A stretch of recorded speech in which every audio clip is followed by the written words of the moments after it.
There were 2 women present, the sister of the girl Dell had raped and murdered, and the mother of one of the fire victims. The latter lady was large and pale and determined.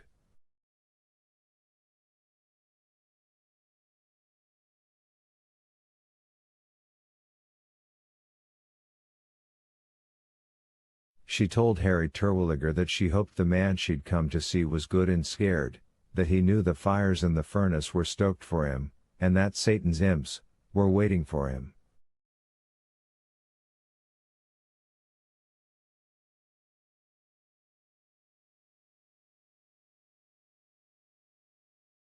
Then she burst into tears and buried her face in a lace hanky that was almost the size of a pillow slip.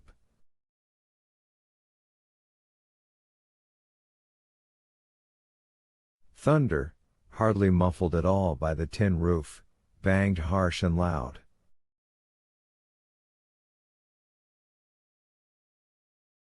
People glanced up uneasily.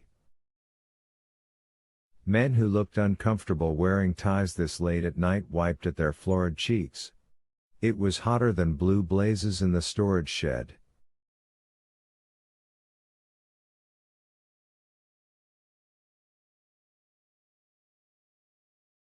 And, of course, they kept turning their eyes to old Sparky.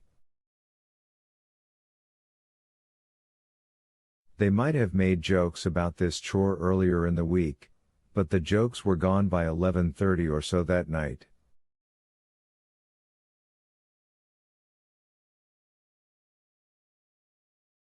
I started all this by telling you that the humor went out of the situation in a hurry for the people who had to sit down in that oak chair, but the condemned prisoners weren't the only ones who lost the smiles off their faces when the time actually came. It just seemed so bald, somehow, squatting up there on its platform, with the clamps on the legs sticking off to either side, looking like the things a person with polio would have to wear.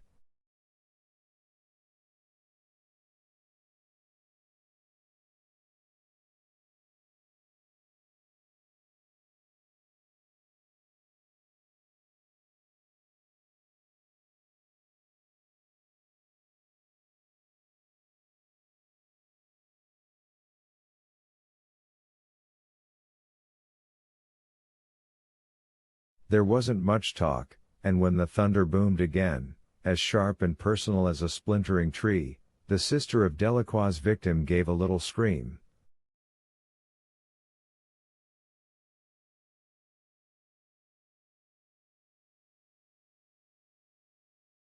The last person to take his seat in the witnesses section was Curtis Anderson, Warden Moore's stand-in.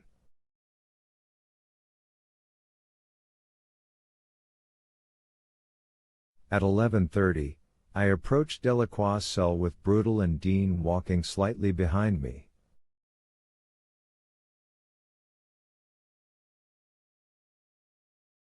Del was sitting on his bunk, with Mr. Jingles in his lap. The mouse's head was stretched forward toward the condemned man, his little oil spot eyes wrapped on Del's face.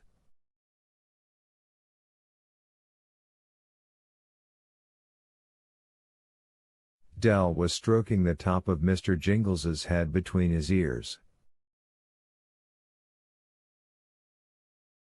Large silent tears were rolling down Del's face, and it was these the mouse seemed to be peering at.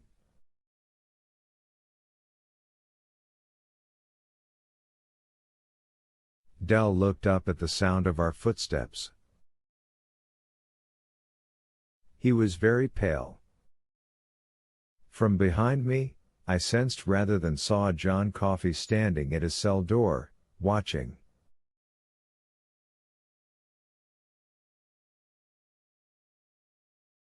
Del winced at the sound of my keys clashing against metal, but held steady, continuing to stroke Mr. Jingles's head, as I turned the locks and ran the door open.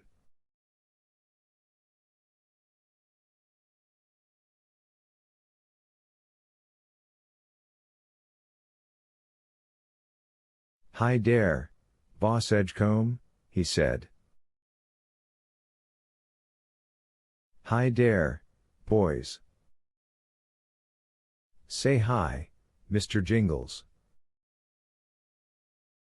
But Mr. Jingles only continued to look raptly up at the balding little man's face, as if wondering at the source of his tears.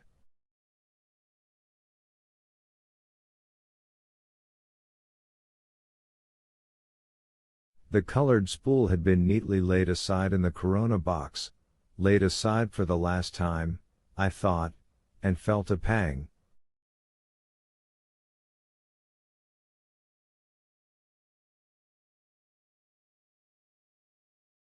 Edward Delacroix, as an officer of the court. Boss Edgecombe? I thought about just running on with the set speech, then thought again.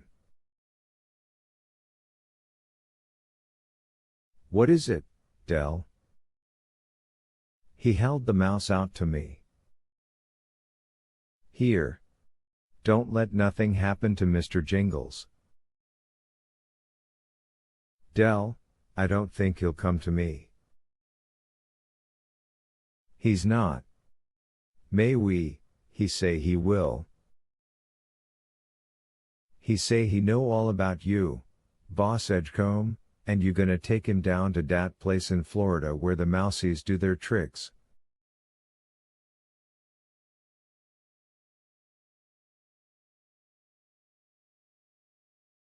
He say he trust you. He held his hand out farther, and I'll be damned if the mouse didn't step off his palm and onto my shoulder.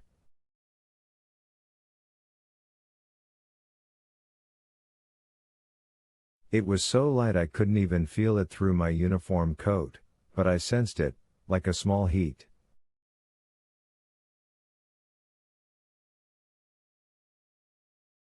And boss? Don't let that bad un near him again. Don't let that bad un hurt my mouse. No, Del. I won't. The question was, what was I supposed to do with him right then? I couldn't very well march Delacroix past the witnesses with a mouse perched on my shoulder.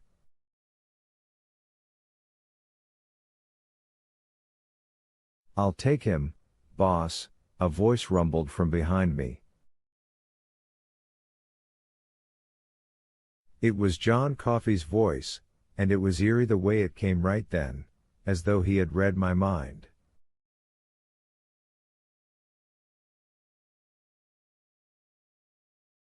Just for now. If Del don't mind. Del nodded, relieved. Yeah, you take him, John, till dis foolishment done, bien.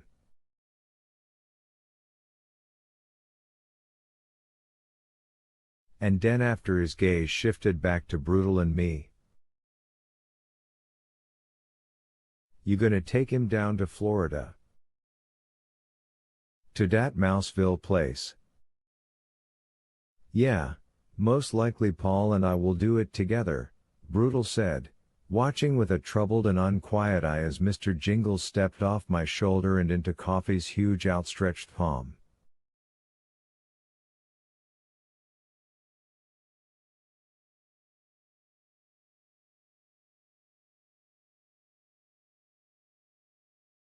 Mr. Jingles did this with no protest or attempt to run. Indeed, he scampered as readily up John Coffey's arm as he had stepped onto my shoulder.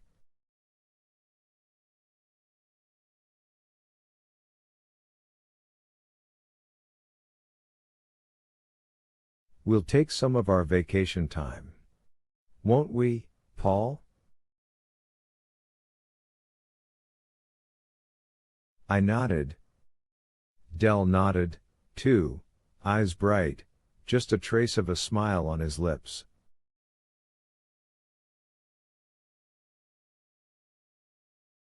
People pay a dime apiece to see him.